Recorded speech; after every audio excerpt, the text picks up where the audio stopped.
ചോദിച്ചിട്ടാകുമ്പോൾ കുടുംബസ്വത്ത് ഞാൻ കൊടുത്തതെന്ന് വെച്ചാൽ 2 അനാഥ ബാല്യങ്ങളെ ഓർത്ത് ചെയ്തതാണ്. പക്ഷെ ഇപ്പോൾ എനിക്ക് തീരാത്ത ദുഃഖവും പുറത്തിറങ്ങാൻ കഴിയാത്ത മനോവേദന. നമസ്കാരം. നമ്മളിപ്പോൾ കേട്ടത് ഒരു ബിഷപ്പിൻ്റെ മനോവേദനയാണ്.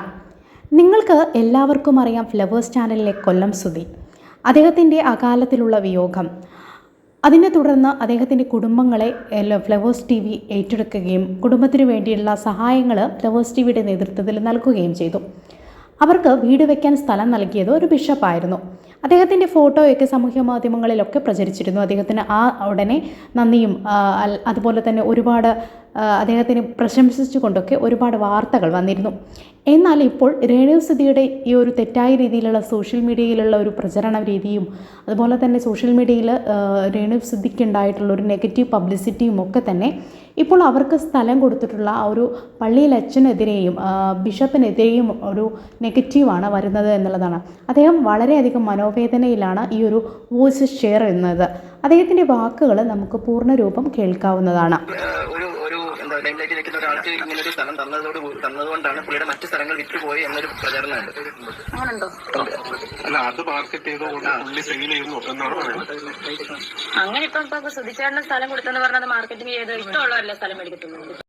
ഇത് രേണുസുധി ഒരു ഷോർട്ട് ഫിലിമുമായി ബന്ധപ്പെട്ട് പരിപാടിക്ക് പോയപ്പോൾ അവിടെ വെച്ച് ചില ഇൻ്റർവ്യൂവേഴ്സ് അവരെ ഇൻ്റർവ്യൂ ചെയ്യുന്ന ഭാഗമാണ്. അവിടെ ഒരാൾ ചോദിച്ച ചോദ്യമാണ്, നിങ്ങൾക്ക് ഇങ്ങനെ സ്ഥലം തന്നതിൻ്റെ പേരിൽ അയാൾക്കൊരു മാർക്കറ്റിംഗ് ആണ് നടന്നത് എന്ന് കേൾക്കുന്നുണ്ട്. അയാൾ ഫ്രീ ആയിട്ട് 7 സെൻറ്റ് തന്നത് വഴി നിങ്ങളുടെ പ്രോപ്പർട്ടിക്ക് അടുത്ത് നിരവധി ആളുകൾ വാങ്ങിക്കാൻ വേണ്ടി ഡിമാൻഡ് ഉണ്ട് ആ സ്ഥലത്തിന് എന്ന തരത്തിലുള്ള ഒരു ചോദ്യമാണ് അയാൾ ഉന്നയിക്കുന്നത്. സ്വാഭാവികമായിട്ടും അവിടെ വളരെ സംയമനത്തോടെയാണ് രേണു അതിന് മറുപടി നൽകിയതെങ്കിലും ഇത്തരത്തിലുള്ള ചോദ്യങ്ങളൊക്കെ തന്നെ ആ ബിഷപ്പിനെ ഒരുപാട് വേദനിപ്പിച്ചു. മാത്രവുമല്ല, ഇപ്പോൾ രേണുസുധിക്കുള്ള ഈ ഒരു നെഗറ്റീവ് പബ്ലിസിറ്റിയും അദ്ദേഹത്തിനെ വേദനിപ്പിക്കുന്നുണ്ട് എന്ന് അദ്ദേഹത്തിൻ്റെ വാക്കുകളിൽ നിന്ന് മനസ്സിലാക്കാവുന്നതാണ്. തീർച്ചയായിട്ടും അദ്ദേഹത്തിൻ്റെ ആ ഒരു വോയിസ് നമുക്ക് കേൾക്കാം. ഈ കൊല്ലം സുധി എന്ന് പറയുന്ന ഒരു കലാകാരനെ ഞാൻ ജീവിതത്തിൽ നേരിട്ട് കണ്ടിട്ടില്ല. അദ്ദേഹത്തിന്റെ പ്രോഗ്രാം ഞാൻ എവിടെയും സ്റ്റേജ് ഷോസോ ഒന്നും ഞാൻ നേരിട്ട് കണ്ടിട്ടുള്ള ഒരാളല്ല. മറിച്ച് അദ്ദേഹത്തിന്റെ കലയെപ്പറ്റി അദ്ദേഹം മരിച്ചു കഴിഞ്ഞിട്ടാണ് എന്നോട് പലരും പറയുകയും അങ്ങനെ ഞാൻ യൂട്യൂബിൽ കാണുകയും ഒക്കെ ചെയ്ത അദ്ദേഹത്തിനെ പറ്റി എൻക്വയറി ചെയ്തപ്പോൾ എനിക്ക് കുറെ സോഷ്യൽ മീഡിയ പ്രവർത്തകരായിട്ടുള്ള മാധ്യമ സുഹൃത്തുക്കളെ എനിക്ക് ധാരാളമായിട്ടുണ്ട്. അവരാണ് ഇദ്ദേഹത്തെ പറ്റി എന്നോട് പറഞ്ഞു, ഇദ്ദേഹം ഒരു കലാകാരനായിരുന്നു, എന്നാൽ സാമ്പത്തികമായിട്ട് വളരെ ബുദ്ധിമുട്ട് അനുഭവിക്കുകയും സ്വന്തമായിട്ടൊരു വീടില്ലാത്ത ഒരു വസ്തുവില്ലാത്ത ഒരു മനുഷ്യനാണ്. അദ്ദേഹത്തിന്റെ കുഞ്ഞുങ്ങള് ഈ മരണത്തോടുകൂടി അനാഥമായി പോകുന്ന ഒരു അനുഭവം ഉണ്ട് എന്ന് പറഞ്ഞപ്പോൾ എന്റെ കുടുംബസ്വത്തിൽ നിന്നാണ് ഏറ്റവും മനോഹരമായിട്ടുള്ള ഏറ്റവും വിലപിടിപ്പുള്ളതായിട്ടുള്ള ഒരു സെന്റിന് ഇന്നത്തെ വില അനുസരിച്ച് 4 ലക്ഷം രൂപ വില മതിക്കുന്ന 7 സെന്റ് സ്ഥലം 2 കുഞ്ഞുങ്ങളുടെ പേരിലായിട്ട് ഞാൻ എഴുതി നൽകുവാനിടയായത്. അതിന് കാരണക്കാരായിട്ടുള്ളതെന്ന് പറഞ്ഞു കഴിഞ്ഞാൽ ബഹുമാനപ്പെട്ട ശ്രീകണ്ഠൻ നായർ എന്ന് പറയുന്ന ഒരു മാധ്യമ പ്രവർത്തകനും അതേപോലെ തന്നെ എന്റെ ഒരു അടുത്ത സുഹൃത്ത് രാഹുൽ ഇരുമ്പുകുഴി എന്ന് പറയുന്ന ഒരു മാധ്യമ സുഹൃത്തും കൂടെയാണ് എന്നോട് റിക്വസ്റ്റ് ചെയ്യുക ചെയ്തത്. ശ്രീകണ്ഠൻ നായർ എന്ന് പറയുന്ന ഒരു കേരളം ലോകം അറിയുന്ന മലയാളികൾ അറിയുന്ന ഒരു വലിയ മാധ്യമ പ്രവർത്തകൻ എന്നോട് പറഞ്ഞു, ഏറ്റവും നല്ല ഒരു പ്ലോട്ട് ഈ കുഞ്ഞുങ്ങൾക്കായിട്ട് നൽകുകയാണെങ്കിൽ അത് വളരെ നല്ലതായിരിക്കുമെന്ന് റിക്വസ്റ്റ് ചെയ്തതിന്റെ ആ റിക്വസ്റ്റിനെ റെസ്പെക്ട് ചെയ്തിട്ടാണ് ഞാൻ ഒരു 7 സെന്റ് സ്ഥലം ഈ 2 മക്കൾക്ക് നൽകിയത്. എന്തായാലും വളരെ നല്ലൊരു ഉദ്ദേശത്തോടെ നന്മ ഉദ്ദേശിച്ചു ഈ കുടുംബത്തിന്റെ പേര് പറഞ്ഞ് എന്നോട് ആരും വസ്തു വാങ്ങാൻ ഇവിടെ വരാറില്ല. അപ്പൊ ഇത്യാദി പല കാര്യങ്ങള് എന്നെ മനോവേദനപ്പെടുത്തിക്കൊണ്ട് ഇത് കൊടുത്തതിന് ശേഷം എനിക്ക് യാതൊരു അഡ്വാൻറ്റേജും ഉണ്ടായിട്ടില്ല. എനിക്ക് ഡിസഡ്വാൻറ്റേജ് അല്ലാതെ ഒരു അഡ്വാൻറ്റേജും ഇല്ല. ഈ കോള് റെക്കോർഡ് ചെയ്യണം.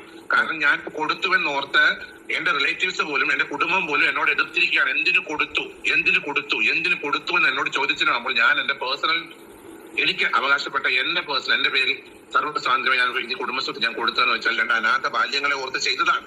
പക്ഷെ ഇപ്പോൾ എനിക്ക് തീരാത്ത ദുഃഖവും പുറത്തിറങ്ങാൻ കഴിയാത്ത മനോവേദനകളുമാണ് പല വ്യക്തികളിൽ നിന്നുണ്ടായിക്കൊണ്ടിരിക്കുന്നത്. ബിഷപ്പ് ഒരു ജീവകാരുണ്യ പ്രവർത്തനമാണ് ചെയ്തത്. ആ 2 കുഞ്ഞുങ്ങളെ ഉദ്ദേശിച്ചാണ് അദ്ദേഹം തൻ്റെ കുടുംബസ്വത്ത് ഇങ്ങനെ എഴുതി കൊടുത്തത്.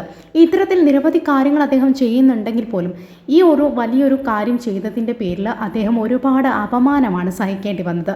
അതുകൊണ്ട് തന്നെ ഇങ്ങനെ ഒരു പ്രവൃത്തിയിൽ അദ്ദേഹം വളരെയധികം റിഗ്രറ്റ് നേരിടുന്നു, അല്ലെങ്കിൽ തനിക്ക് പറ്റിയ അബദ്ധമാണെന്ന് അദ്ദേഹം ഇപ്പോൾ തിരിച്ചറിയുന്നു എന്നുള്ള വേദനയാണ് ഷെയർ ചെയ്തിരിക്കുന്നത്. ഈ ഒരു കോൾ റെക്കോർഡ് ചെയ്യണമെന്നും അദ്ദേഹം അപേക്ഷിക്കുകയാണ്. എന്തുകൊണ്ടായിരിക്കും ഇത്തരത്തിൽ അദ്ദേഹത്തിന് ചിന്തിക്കാൻ ഉണ്ടായ ഒരു കാരണമെന്ന് ചോദിക്കുകയാണെങ്കിൽ ഈ രേണു സുധിക്ക് ഉണ്ടായിട്ടുള്ളൊരു നെഗറ്റീവ് പബ്ലിസിറ്റി തന്നെയാണ്. കാരണം രേണു സുധിയെ ഇപ്പോൾ സോഷ്യൽ മീഡിയയിൽ അങ്ങേയറ്റം നെഗറ്റീവ് പറയുകയാണ്. അവർക്കൊരു നല്ല ജോലി കൊടുത്തിട്ട് അവർ അതിന് പോകാൻ തയ്യാറാവാതെ ഇത്തരത്തിലുള്ളൊരു തൊഴിലിനാണ് അവർ സ്വീകരിച്ചത് എന്ന തരത്തിലൊക്കെ നിരവധി നെഗറ്റീവുകൾ അവർ നേരിടുന്നുണ്ട്. സ്വാഭാവികമായിട്ടും അവരെ സഹായിച്ച ഫാദറിനെ പോലെയുള്ള ആളുകളും ഇത്തരത്തിലുള്ള നെഗറ്റീവിന് ഇരയാകുന്നു എന്നുള്ളതാണ് വാസ്തവം. മറ്റൊരു കാര്യം, അദ്ദേഹം ഒരുപാട് സഹായങ്ങൾ പലർക്കും നൽകിയിട്ടുണ്ടെന്നുള്ളതാണ്. പക്ഷെ അവിടെയൊന്നും ഇല്ലാത്ത അത്ര അപവാദമാണ് ഈ ഒരു കാര്യം ചെയ്തതിൻ്റെ പേരിൽ അദ്ദേഹം നേരിട്ടത് എന്നുള്ളതാണ്. അദ്ദേഹത്തിൻ്റെ കുടുംബത്തിൽ നിന്ന് വരെ അദ്ദേഹത്തിന് എതിർപ്പ് ഇതിൻ്റെ ഭാഗമായിട്ട് ഉണ്ടായി എന്നുകൂടി അദ്ദേഹം പറയുകയാണ്. കുടുംബങ്ങൾ കഥയെഴുതി നൽകിയിട്ടുണ്ട്. ഇവിടെ അയ്യപ്പ സേവാ സമിതിക്ക് ഒരു ക്ഷേത്രമില്ലായിരുന്നു. അതിന് 5 സെന്റ് സ്ഥലം ഞാൻ വില കൊടുത്ത് വാങ്ങി അമ്പലം പണിത് കൊടുത്തൊരു വ്യക്തിയാണ്. അതുപോലെ തന്നെ ഇവിടെ SNDP ക്ഷേത്രത്തിലേക്ക് പോകാൻ ഒരു വഴിയില്ലായിരുന്നു. 27 സെന്റ് സ്ഥലം ആ ക്ഷേത്രത്തിലേക്ക് പോകാൻ വഴി കൊടുത്തൊരു വ്യക്തിയാണ്. അതൊക്കെ ഞാൻ കൊടുത്തത് എനിക്ക് പേരുണ്ടാകുക എന്നുള്ളത്, മറിച്ച് ഞാൻ US നിന്നും വിദേശത്തു നിന്നും ഇവിടെ മടങ്ങി വന്നപ്പോൾ ഇവിടെയുള്ള പൊതുസമൂഹത്തിൽ പല ആൾക്കാർ എന്നോട് വന്ന് പറഞ്ഞു, ഇങ്ങനെ പല പ്രയാസങ്ങൾ കഴിയുന്ന ആൾക്കാരുണ്ട്, അല്ലെ അങ്ങനെ ആവശ്യങ്ങളിൽ കഴിയുന്നവരുണ്ട്, പല വേദനകളിൽ ഇരിക്കുന്നുണ്ട്. അവരെ ഇവിടുത്തെ തൃക്കൊടിത്താനം പഞ്ചായത്തിൽ 9ാം വാർഡിൽ 3 സെന്റ് സ്ഥലം ഒരു അംഗൻവാടി പണിയാൻ ഏറ്റവും കണ്ടായ സ്ഥലം ഞാൻ നൽകി. അങ്ങനെ എണ്ണി പറയാനാണെങ്കിൽ ഒരുപാട് കാര്യങ്ങൾ ഞാൻ ചെയ്തു. അല്ലാതെ കൊല്ലം സുധിയുടെ 2 മക്കൾക്ക് എന്തോ കൊടുത്തിട്ട് എനിക്ക് എന്തോ കിട്ടി എന്നൊക്കെ പറയുന്നത് കേൾക്കുമ്പോണ്ടല്ലോ പുച്ഛമൻ അല്ലാതെ വെറും പുച്ഛമാണ് എനിക്ക്. സത്യം പറഞ്ഞാൽ ഞാൻ ഇത് കൊടുത്തതിനെ ഓർത്ത് ദുഃഖിക്കുന്നു, അങ്ങേയറ്റം ദുഃഖിക്കുന്നതിന് കാരണം സോഷ്യൽ മീഡിയയിൽ എന്നെ അങ്ങ് അവഹേളിക്കാണ് ഒരു വിഭാഗം. അദ്ദേഹം തൻ്റെ ജീവിതത്തിൽ നല്ലൊരു കാര്യം ചെയ്തിട്ട് അതിൻ്റെ പേരിൽ പഴി കേൾക്കേണ്ടി വരുമ്പോൾ ഉണ്ടാകുന്ന വേദനയാണ് പറയുന്നത്. തീർച്ചയായിട്ടും ആർക്കായാലും അങ്ങനെ ഒരു വേദന ലഭിക്കും. നമ്മൾ നല്ലത് ചെയ്തിട്ട് നമുക്ക് ക്രെഡിറ്റ് കിട്ടിയില്ലെങ്കിലും അതിൻ്റെ പേരിൽ പഴി കേൾക്കുമ്പോൾ ഏറെ വേദനിക്കില്ലേ? തീർച്ചയായിട്ടും അദ്ദേഹം ആ കുട്ടികളുടെ വേദന മനസ്സിലാക്കി, ആ കുടുംബത്തിൻ്റെ ആവശ്യം മനസ്സിലാക്കി അവർക്ക് മനസ്സറിഞ്ഞ് സ്ഥലം കൊടുത്തു. പക്ഷെ അതിൻ്റെ പേരിൽ കേൾക്കേണ്ടി വന്ന പഴി എന്താണ്?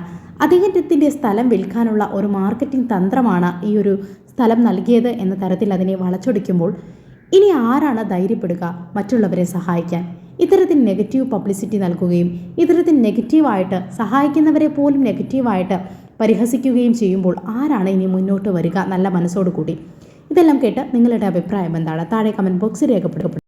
ചാനൽ ഇഷ്ടപ്പെട്ടെങ്കിൽ ഒന്ന് സബ്സ്ക്രൈബ് ചെയ്യണം, സപ്പോർട്ട് ചെയ്യണം. താങ്ക്